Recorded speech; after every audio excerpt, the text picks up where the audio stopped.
The Guardian listed us 2 or 3 times as the top 25 retreats in the world.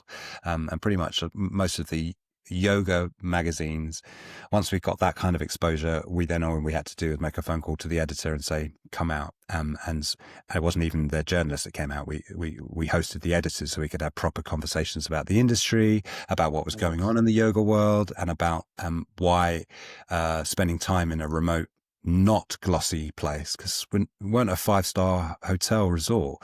It's just a family home. As I said, it's the third time I've used the word, but it's simple farming peasant life.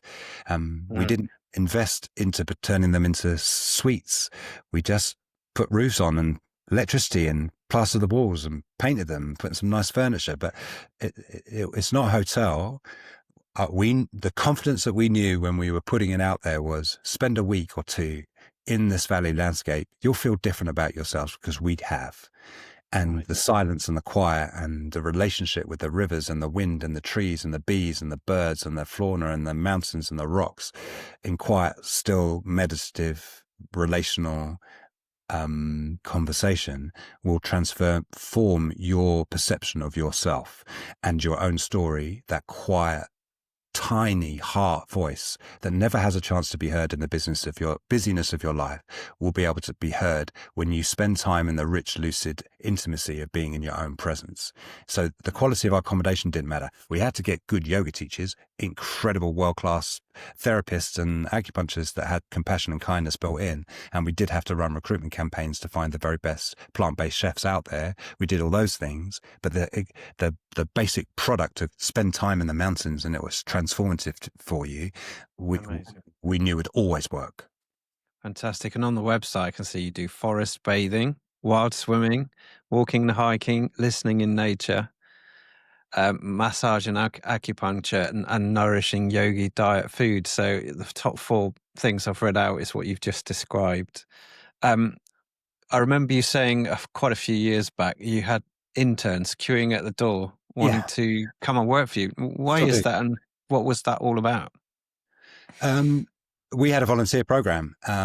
We had a big team, 15 people, back pre-pandemic, having a 42-week back-to-back retreat season, welcoming 500 paying guests through the year. We needed a team of 14, 15 people every week to make sure everyone was seen and noticed, and that the yoga teachers had the support they needed to keep the shala clean and tidy, and the needs of everyone in the yoga shala looked after. The chefs needed assistance to tidy up and clear up after each of the meals and get everything reset for the next day.